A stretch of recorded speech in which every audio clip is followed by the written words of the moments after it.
específicamente, ahora cuando vayamos a la sentencia vamos a ver qué es lo que tienen que determinar en la sentencia. Para el caso de que tengamos que obviamente que hay casos en los que la incapacidad sí sea absoluta, ahí sigue existiendo la figura que antes conocíamos como curador. Para esos casos excepcionales sigue existiendo la figura del curador que se le va a poner a la persona. ¿Qué casos? En casos de incapacidad absoluta. Claro, es una persona que directamente ya no tiene discernimiento, y no tiene decisión. No puede expresarse. Daniela, Fernando, ¿te acordás la chica que venía? Sí. A veces no tenía decisión, ¿no? Pero por ejemplo, el tema de Alejandro Carranza está vinculado. Bueno, pero ahora también vamos a hablar de eso, que seguramente hay gente que todavía no ha hecho algo que la nueva ley trae, que corresponde que hagan, que es renovar esas viejas sentencias que han quedado con la ley vieja, hay que hacerlas revisar. ¿Y la ley nueva de cuándo es? Son del 2015. Con el nuevo Código Civil se incorporó a las... Sí, para nosotros en derecho decimos es nuevo porque imagínate que hemos tenido un código de 100 años, entonces una ley de 8 años para nosotros es nueva. Pero el tema es que, por ejemplo, Alejandro Carranza le pusieron curadora en el 2017. Bueno, esa sentencia ya en el 2021 ya tendría que haber sido revisada. Porque cada 3 años hay que revisar estas sentencias, no son para siempre, son revisadas. Porque no todas las personas pueden llegar a tener avances y por ahí pueden llegar a mejorar o algo. Bueno, por eso es importante, pero es importante la defensa, por eso es importante que si la persona no está de acuerdo con esa sentencia, primero, el análisis de la revisión se hace cada 3 años. Una vez que se dicta la sentencia, se inscribe en el registro del Estado Civil de las personas. A los 3 años hay que revisarla. Eso es lo que dice la ley. Pero si la persona que fue declarada en juicio incapaz o que se le restringió su capacidad, no tiene ese plazo de 3 años. Esa persona se puede presentar cuando quiera para que se revise la sentencia. Y él tiene el derecho, no solo puede, sino que tiene el derecho de que tener su abogado, puede incluso ir hasta la defensoría, si no puede pagarse uno, o presentarse con su abogado particular para hacer valer ese derecho de la revisión. Sí, le hago una consulta, doctora. Sí. ¿Qué antecedente registra la justicia hoy para esa población que ya no tiene familiares y que tiene con antigüedad de sentencias antiguas? ¿Existe algún canal que esté formado? En el proceso judicial va a intervenir, obviamente, una jueza, porque justo en los 7 juzgados de familia que tenemos en Mar del Plata son todas juezas. Interviene la jueza de familia, va a intervenir el defensor, el abogado, pero también tenemos una figura muy importante que es la asesoría, que es el asesor de incapaces, que siempre que en estos procesos se le va a dar intervención. El asesor de incapaces es el que va a velar por los derechos de esa persona, siempre. Y es la encargada que cada 3 años esas sentencias se revisen. Claramente después vamos a la práctica y a veces hay tantos expedientes, hay tanta saturación que si no se pide esa revisión, por ahí es claro, no sé si todas, pero sí hay mucha actuación de oficio, depende de las asesorías también, en las que van a ponerse a revisar porque es su obligación. Pero todas ocurren más o menos, lo que usted quiere explicar, que todas ocurren hoy a pedido de un tercero. Nosocomio o lugar donde esté asignado. Lo primero que a partir de la ley de salud mental nueva, todo lo que sean nosocomios están obligados, han ido cerrando, ya no hay lugares de internaciones forzadas, los pocos que había se han ido cerrando porque eso es lo que exige la ley de salud mental. Se han creado nuevos, pero no como nosocomio. Por ejemplo, en el IGA hicieron uno nuevo, pero no, por supuesto, porque no sigue habiendo áreas de psiquiátricas, porque obviamente que hay personas que padecen enfermedades psiquiátricas y es necesaria la atención de esas personas y hay necesario que el tema de las internaciones, no esas internaciones que se hacían antes, que eran las internabas y de por vida, y ahí se quedaban. En el nosocomio, O sea, las internaciones ahora, primero que para conseguir una internación hay que hacer todo un trámite, necesitas certificados de los médicos, tienen que estar autorizados, vos a las 24 horas tenés que denunciar que te entró un paciente y que lo dejaste internado, para que un juez supervise esa internación. Claro. Perdón. Y lo otro es que ahora existe la figura de la externación, ¿no? Que antes por ahí no existía, eso que pueden sacar a la persona de la internación.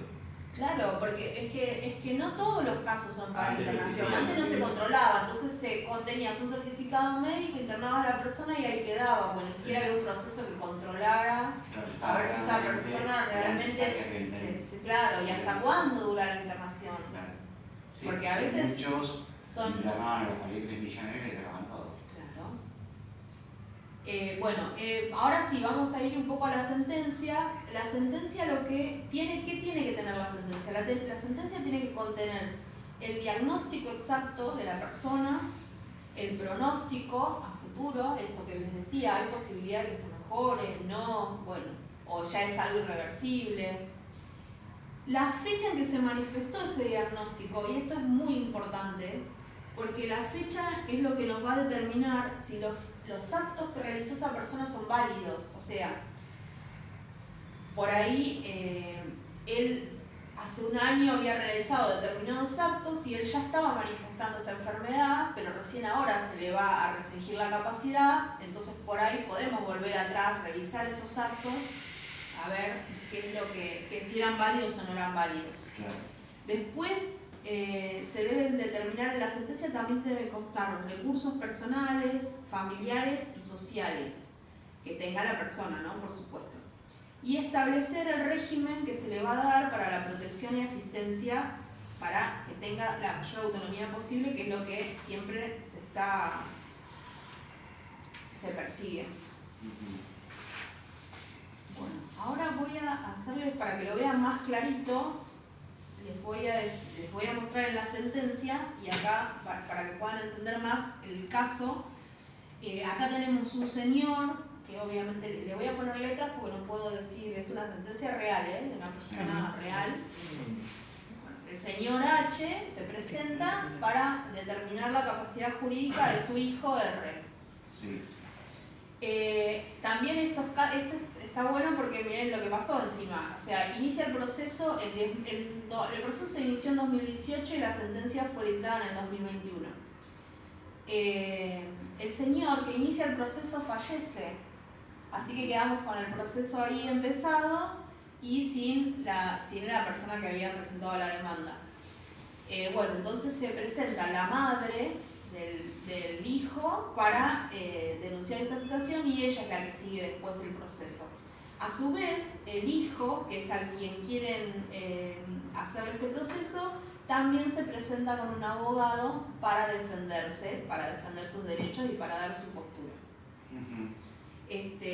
Algo muy importante que antes no pasaba es que se hace una audiencia con la jueza para que la jueza escuche a la persona sin intermediarios, digamos, para que pueda hablar con ella. O sea, sí, en la audiencia participa su defensor, el asesor y demás, pero lo importante es que la jueza, que es la que va a tomar la decisión, escuche directamente a la persona, que no se quede solo con los hechos que se le presentan en una demanda. Claro. Entonces la jueza es la que le va a preguntar de toda una serie de cuestiones que ahora cuando avancen la sentencia se les voy a decir. La asesora que interviene en este caso, porque automáticamente donde se presenta la demanda se le da lugar a la asesora, entiende que en el caso de este señor se deben restringir algunos actos, no todos. Entonces, que lo que habría que restringir son los actos de administración y disposición de bienes con el sostén de un apoyo, conservando el ejercicio de la capacidad jurídica para todos los restantes actos de la vida civil. O sea, no es necesario incapacitarlo de forma absoluta. Garantizándole, por supuesto, la promoción de su autonomía personal y el favorecimiento de la toma de decisiones por la persona. La figura de apoyo en este caso que se ofrece es su madre, que con lo que la asesora está de acuerdo, lo único que establece ella que debe designarse en cuál va a ser el alcance y el funcionamiento de esta figura. Acá hacen referencia al modelo social dentro de la sentencia y establecen que dicen dentro de los hechos narrados y el certificado de discapacidad acompañado surge que R padece un trastorno cognitivo leve, hemiplegia espástica, disfasia y afaxia. Eso es la hemiplegia espástica, es cuando te cuesta mover los miembros, digamos, y demás. Por ahí te caes, pierdes la fuerza muscular.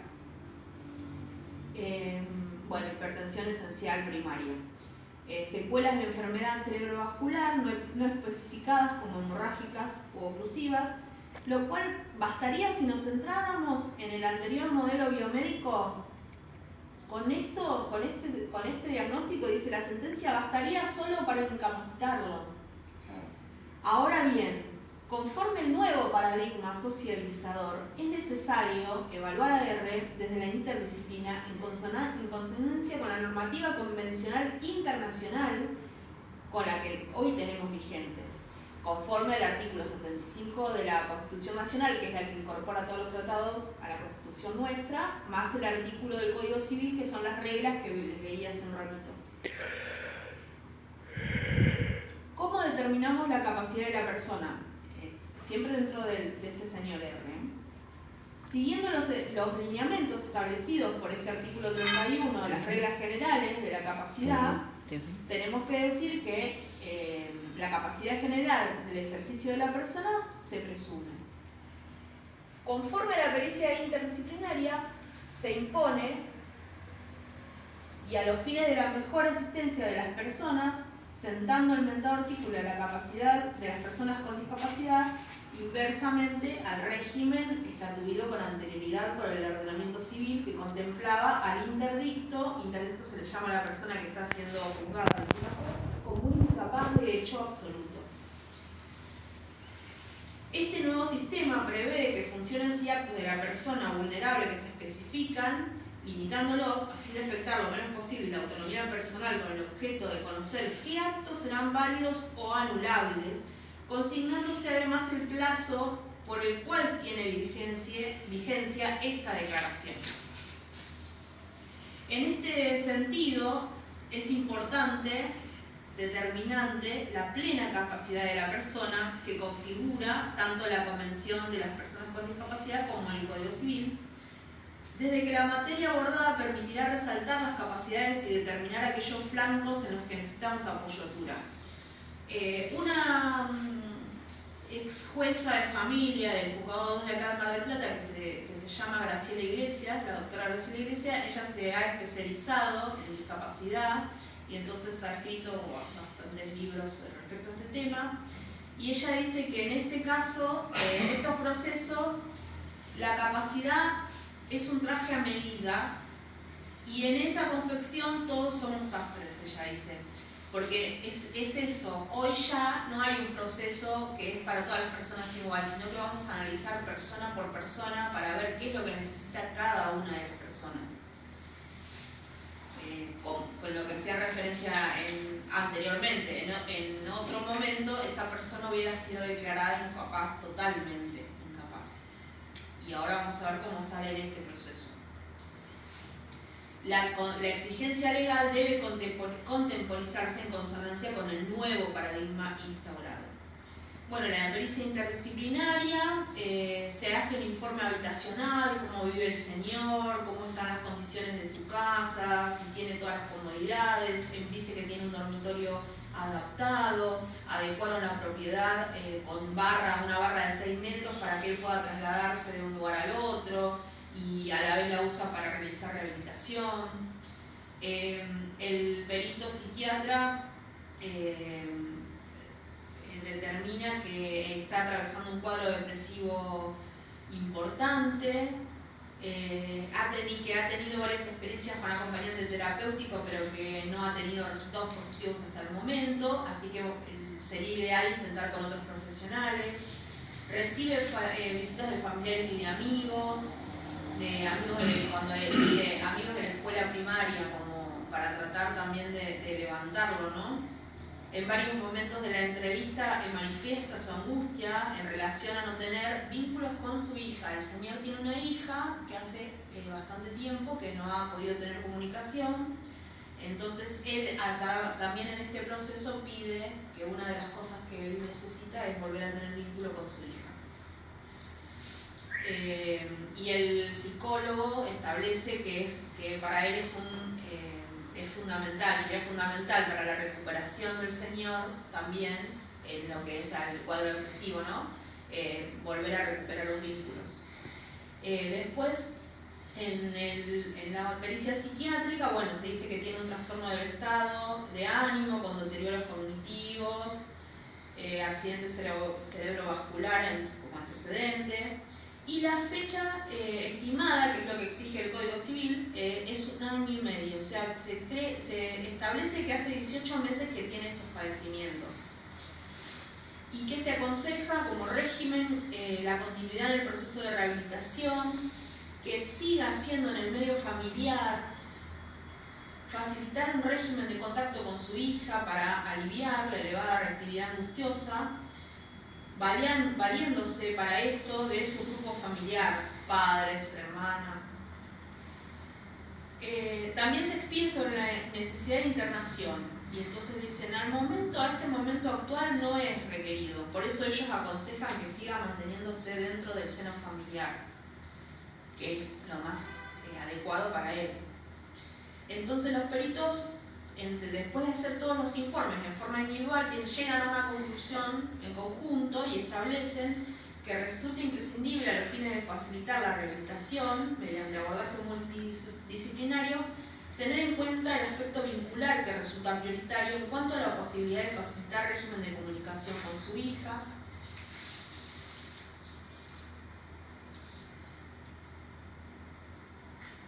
y más allá, claro, dice, porque bueno, obviamente que como la nena es menor de edad, este proceso no alcanza, entonces se lo va a tener que acompañar en el proceso que se determina un régimen de comunicación para poder tener vínculo con su hija, que bueno, va a haber que hacerlo aparte, pero bueno, ahora va a tener una figura de apoyo para que lo pueda acompañar a iniciar este proceso también.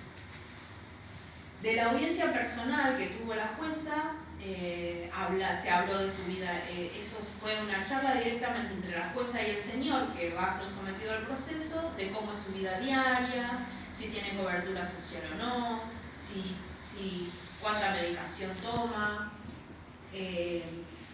Después le cuenta que hace terapia con kinesiólogo, que tiene terapista ocupacional. Todos estos son dos distintos apoyos también.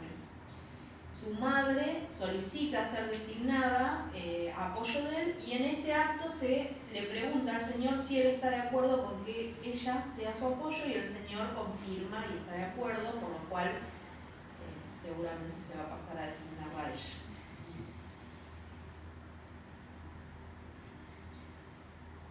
Terminada la entrevista, dice la jueza, debo concluir que recuenta con los recursos cognitivos para dirigir su persona, sin perjuicio que las limitaciones impuestas por su padecimiento le impiden actualmente realizar actos patrimoniales por sí, sean de administración o de disposición de bienes, necesitando apoyos a través del acompañamiento, gestión de trámites complejos y para el cuidado de su salud.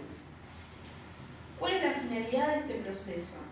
A fin de concretar la consecución de la igualdad y el cumplimiento del mandato constitucional de asegurar la protección integral de los derechos, se impone el dictado de una sentencia acorde con la exigencia constitucional, cumpliendo con estas normas que venimos viendo. Respecto a la Convención de Personas con Discapacidad, lo que dice es que el propósito es promover, proteger y asegurar el pleno goce y condiciones de igualdad de todos los derechos humanos y libertades fundamentales, promoviendo el respeto de su dignidad inherente, la autonomía individual, incluida la libertad de tomar sus propias decisiones y la independencia de las personas, la no discriminación, la participación, la inclusión plena y efectiva en la sociedad y la accesibilidad. Respecto a los apoyos y salvaguardas, el nuevo modelo destierra el sistema de curatela, ya que incorpora el uso de apoyos y salvaguardas. Siendo la capacidad de la regla, debe analizarse particularmente si resulta o no necesaria la intervención de un tercero que lo acompañe para articular aquellas acciones que requiere apoyo. R, en este caso, se encuentra disminuido especialmente para el ejercicio de actos de administración y disposición de bienes, gestión de trámites complejos y para el cuidado de su salud, conservando el ejercicio de la capacidad jurídica para todos los restantes actos de su vida civil. Porque, por ejemplo, en una parte del proceso le cuenta que en las últimas elecciones él había ido a votar. Bueno, eso lo va a poder seguir haciendo, porque para eso tiene como él dice, tiene la facultad cognitiva clara, garantizando la promoción de su autonomía personal y el favorecimiento de la toma de decisiones.